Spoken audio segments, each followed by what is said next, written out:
12,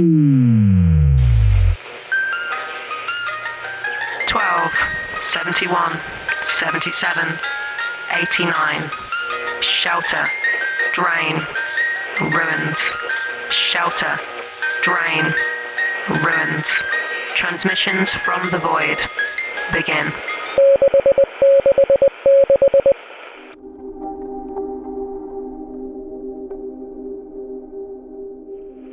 The Dive by Briana Morgan.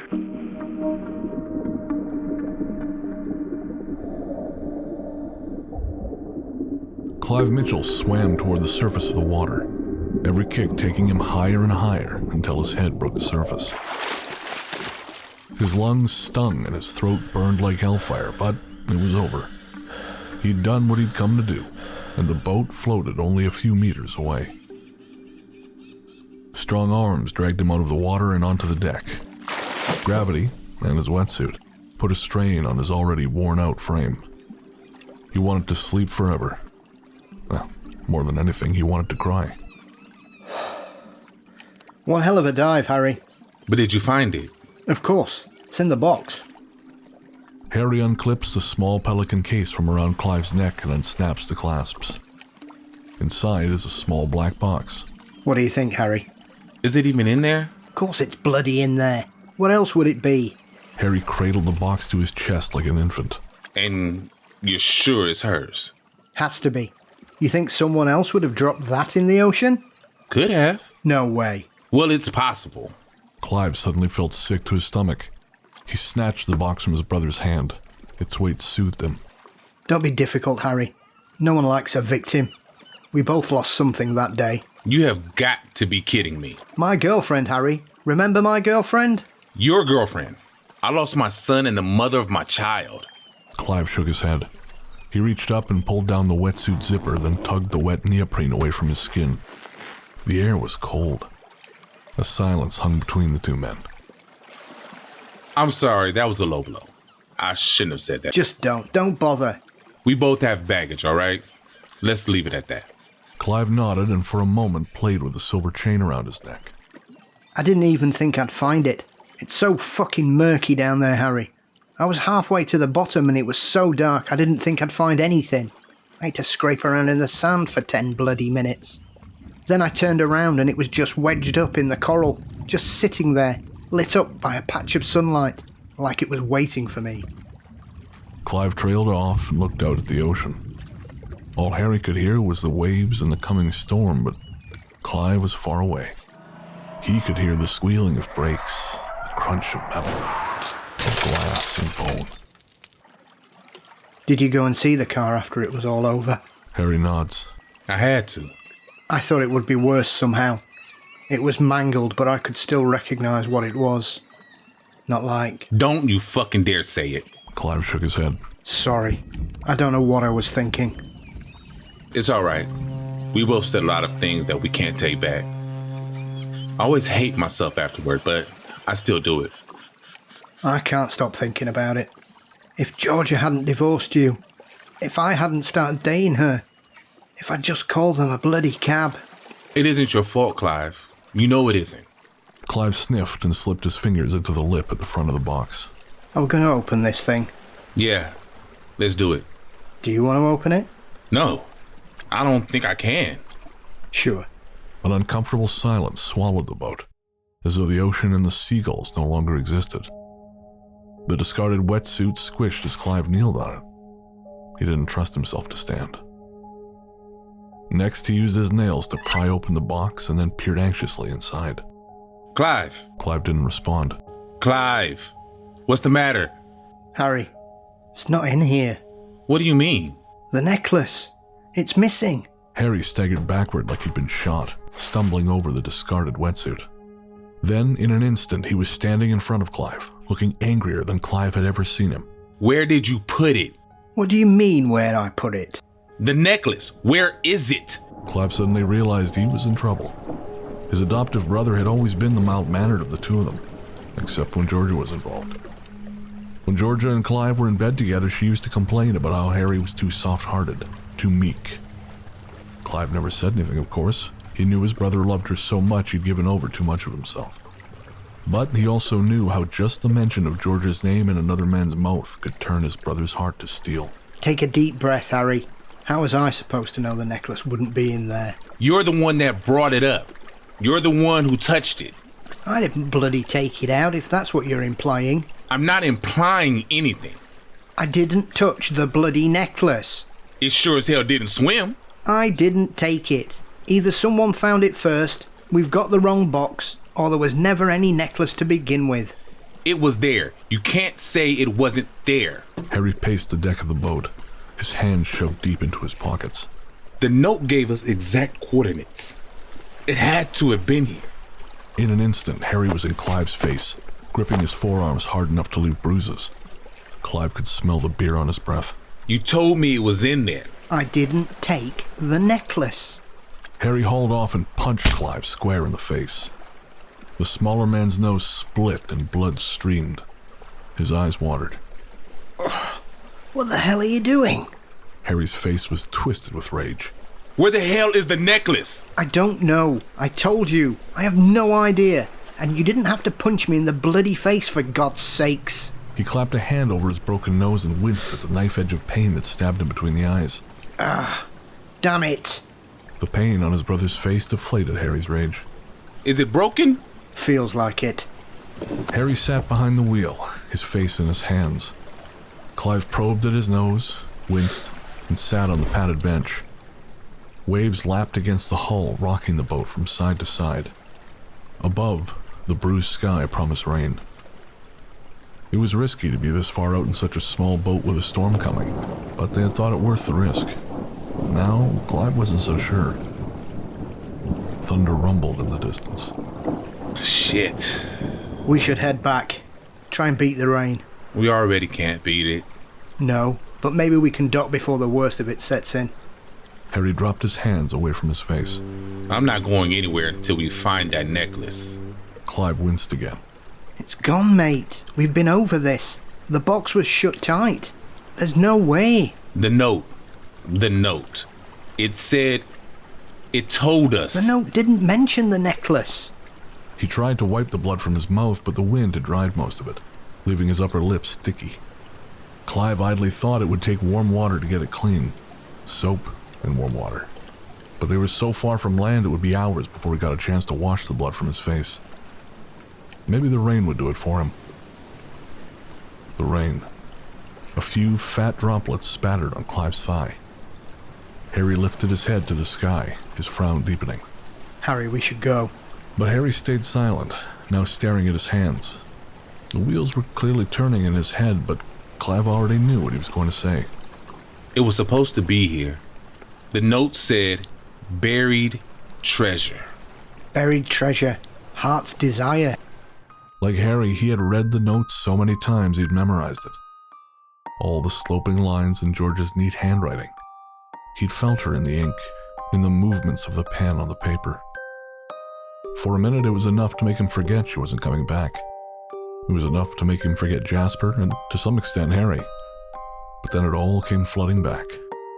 The worst day. Before the worst day. You want her so bad? Fucking take her. But you have to take him too. You don't know his mind, Harry. You don't know he isn't. Clive looked over at Harry again. Harry met his eyes and clenched his jaw like he knew what he was thinking. Clive flashed back to their childhood, sitting in the driveway playing Lego as the sun beat down on them, throwing his arms around Harry's neck, hugging him until Harry made him let go. Taking on anyone who dared bring up the fact that Harry was adopted or suggested they weren't real brothers. How far they'd come. Lightning ripped through the inky clouds above them.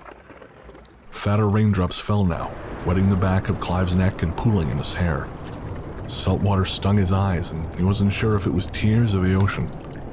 Maybe both. Do you have it? Harry nodded, his hand dipping into the pocket of his shirt. Clive scooted down to his brother's end of the padded bench and held out his hand. May I? Harry reluctantly handed him the paper. Clive unfolded it gently, hunching forward to protect it from the rain. George's handwriting almost completely undid him, even more so than the first time he'd read it. My boys, my bravest men, if you're reading this, something terrible has happened to me. I'm young and fairly healthy and have no reason to think the worst could happen, but the universe has plans of its own. I don't have a formal will, and maybe that's what I should be writing instead of this, but I worry that the lawyers wouldn't understand what we are. Sometimes wonder if you do. We're all entangled and oh so complicated. I want to leave you both my most prized possession. After my death, I want you both to discover my buried treasure, my heart's desire. The coordinates are below. Love you madly, Georgia. Clive basked in the memory of her voice. The rain was coming down in sheets now, lightning rending the sky, thunder crashing around them. It was only a matter of time before the waves would get out of hand and overtake them. Both men were keenly aware of the fact they hadn't brought life jackets. Clive could swim well enough in calm water. Harry couldn't swim at all. Mom's necklace. Has to be. Most prized possession. You gave it to her and she still wore it with me. She knew how much it meant to us. He pictured it now, a teardrop ruby pendant on a gold chain. He remembered it dangling from their mother's neck as she leaned over to serve them peas at dinner. He could see it glinting in the sunlight, reflecting up into her eyes. He remembers his mother giving the necklace to Harry, telling him it would be perfect for welcoming his new bride into the family. As hard as he tried not to, Clive also saw himself at his mother's grave, one arm around Harry and the other around Georgia, all of them sobbing.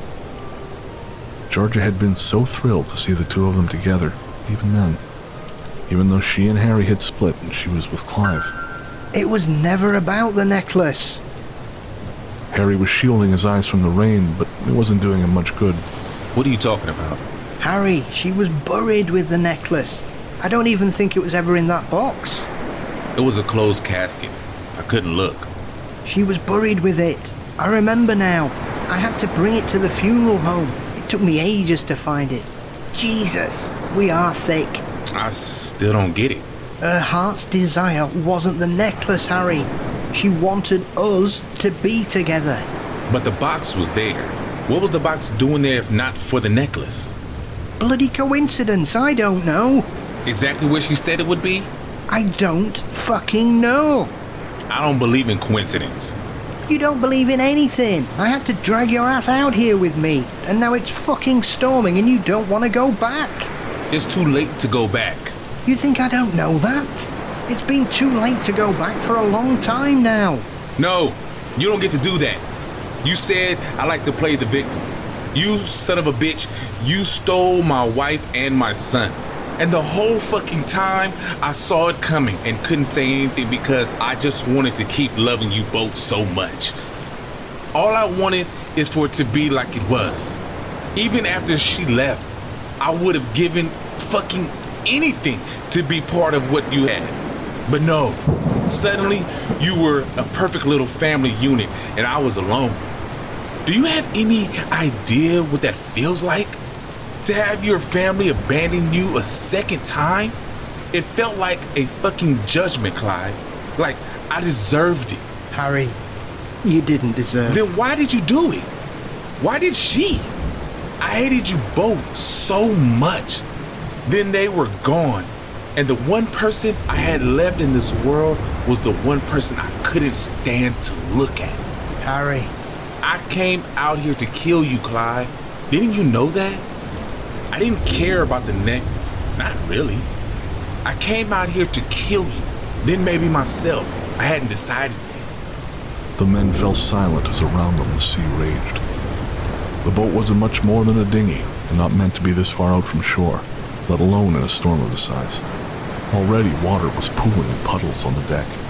I was going to leave you in the water, but I couldn't do it. It turns out I still love you more than I hate you. That's when it dawned on Clive. Jesus, Harry, this is what she wanted. Clive had been wrong. Georgia hadn't missed the steel in her husband's heart. Not at all. And she also wasn't wrong about him being soft-hearted.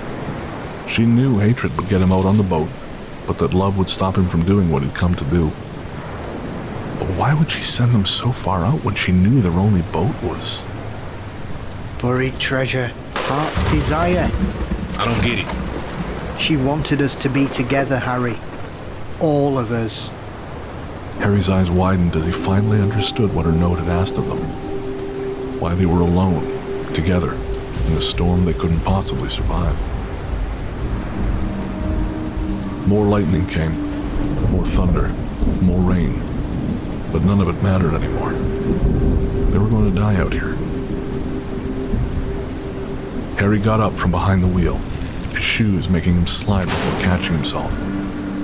The boat bobbed like a cork among the swells, jostling both men. They stumbled, Clive catching Harry by the arms, and they stood there for a moment, holding each other. Around them, the ocean swelled, the rising waves reflecting the flashing lightning. I'm sorry, Harry, for everything. I'm sorry, too. Clive pulled his brother in for a hug, and Harry held on for dear life.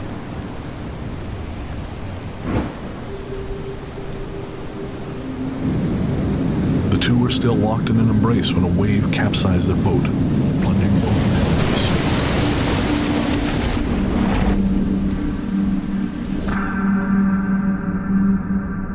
The darkness and warmth beneath the waves were overwhelming. Salt water stung Clive's eyes, filling his mouth and coating his lungs. He kicked and thrashed, keeping his eyes open in hopes he would see Harry. A flash of lightning illuminated just enough of the sea for him to make out his brother's flailing shape, arms and legs frantically struggling to move. Air bubbles swirled around Clive.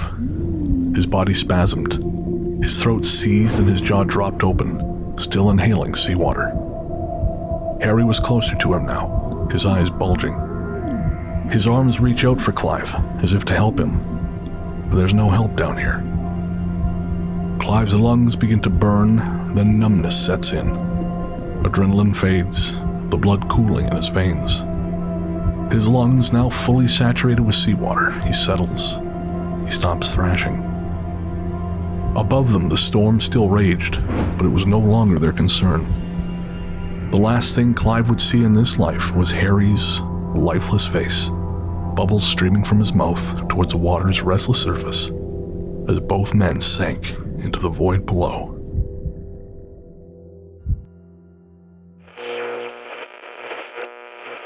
The Dive was written by Briana Morgan, adapted for audio by Brennan Storr, starring Bestall as Clive, Amon Mazingo as Harry, Lady Mariam is Georgia, Brennan Storr is Narrator. Original music by Rainy Days for Ghosts. Sound design and editing by Brennan Storr.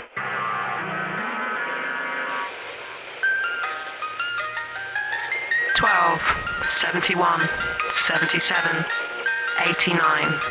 Shelter, drain, ruins. Shelter, drain, ruins. Transmissions from the Void. M.